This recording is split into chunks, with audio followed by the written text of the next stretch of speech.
I've had many leading experts on this show, including Matthew Walker, and they've all said the same thing about sleep. They've said it's the biggest positive investment you can make in your own performance. You can have the best strategy in the world, but if you're consistently tired, poor decision-making will follow and eventually cause other things to fail in your life. So if you're looking to optimize your recovery, you should start looking at what you're sleeping on. Our sponsor, Helix, makes high-quality mattresses tailored to your body. It doesn't matter if you run hot, sleep on your side, or need something firm. Helix has a mattress for you. And I asked them recently to send one to a member of my team, and Juan received it. And we travel a lot, so when he's home, quality sleep really matters. And he told me he's getting the best sleep of his life.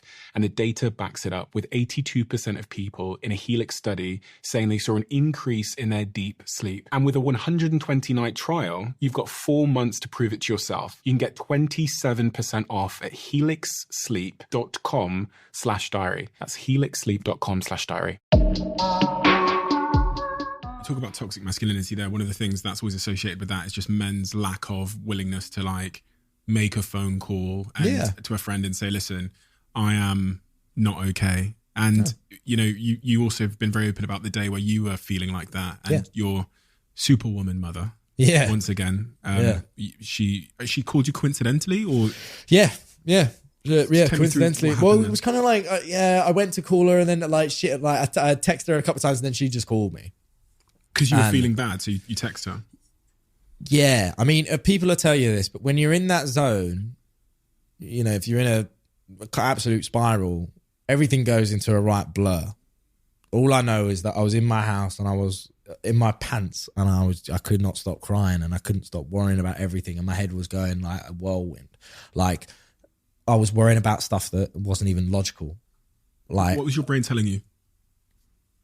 I can't even describe it. Like, it's like the only way it feels like anything in my head that could have been a problem was a problem.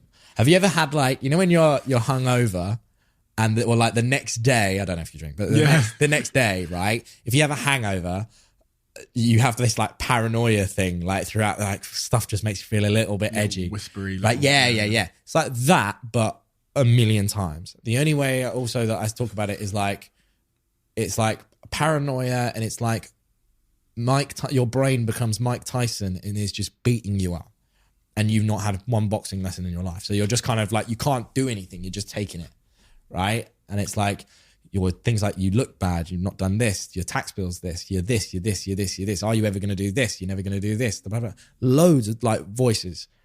And at that point, I just said to myself, you know, I don't know what to do. And then the only thing I could think about was, okay, well, I'll just, you know, take my own life. I'll just kill myself. That's how, honestly, how I felt. Because I was like, that's the only way to stop this. Your whole mind just blanks. And that's the same thing that I've spoken to a lot of people that have attempted to take their own life, and they all say the same thing. Those moments that you have are completely like just so intense that your mind implodes, and you don't even know. And that's why a lot of men will tell you that when they, you know, if they take it to that step, which is a huge step to decide, okay, I'm going to take my own life. A lot of men go, that was my happiest moment, because I felt like in that time I was in control of my life, which is a really scary thought and a really sad thought, that they feel like the biggest amount of clarity that they've ever had in their life, and the moment where they felt at peace, was when they felt like, okay, I'm going to do this and everything will stop. But the problem is that that's not the answer. And it's really not. And when I speak to, you know, in the documentary, I speak to Joe's mum. Keep in mind, this is 3 months after her son has passed away. And she's had to be told that her son, who she's raised, has taken his own life. She sums it up in such an amazing way, which is kind of touching on a very dangerous topic of selfishness around suicide, which a lot of people don't want to talk about, but it's the truth, which is suicide isn't necessarily a selfish act by that person. But the problem is that no matter what pain that person is feeling in that moment, no matter what pain you're going through in your head, or sadness, you do not get rid of that by taking your own life. All you are doing is you are transferring it to everyone around you. And you are transferring that on average, 180 people get affected by one singular suicide. And that is what you are doing. And it's just a fact. You know, like for 2 months, I absolutely hated Joe. I hated him. After he died, I felt quite cold because I was just like, how could you do that? I felt like, how could you leave me, your mum, your dad, your sister? How could you do that? How could you let someone find you? Like, do you know what I mean? So it's in that you realise that no matter how much that clarity is there and you feel like you're escaping a problem, you are passing that on to someone else. And that's what's left behind you. And I know for a fact that I know, like, I would put so much money on that if he was here right now, he'd look at me and say, sorry, mate, made a mistake. 100%. So much I was thinking about there. So the first thing is my business partner also said to me he was considering jumping in front of a train. That's what he said to me in our private conversations. The other thing is just this it's really hard for someone who's not been through what you're describing there, what you went through, and evidently what Joe went through, to understand that place if you've not been there. This is why it's so valuable. And like I was thinking, you know, it must, as you kind of alluded to there, you didn't choose for everybody to ask you in every interview about this topic.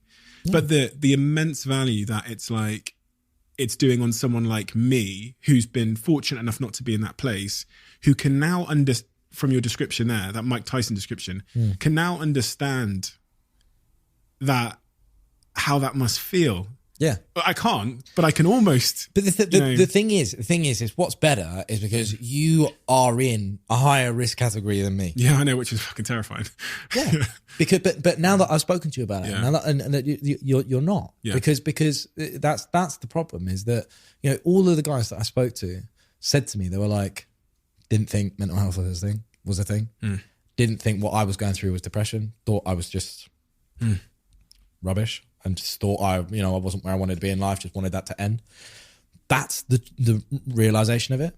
You know, and again, it's that thing of, you know, it's a topic that no one really wants to talk about, and is also why I was so adamant that this is the worst thing, right? Is if you're in that state, your mate's in that state, right?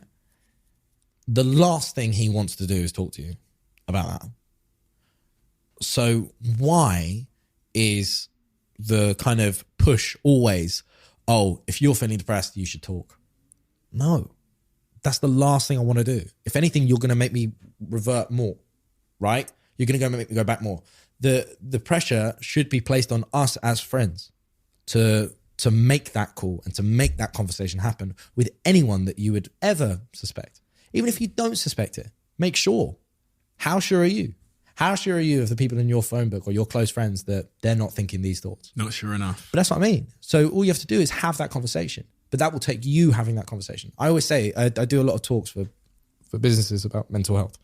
And I always leave it with, you know, go away today, choose 3 people in your phone book that you speak to regularly, and ask them are they okay, but do it twice. You know, and that's something that I learned from a group of lads who had lost their mate. They now look after each other by asking at the beginning of the conversation, are you okay? Have the conversation and then just go back to it and be like, so tell me, are you okay? Choose 3 people, do that 2 okay rule on them, and tell me that you haven't found something new from at least one of those people.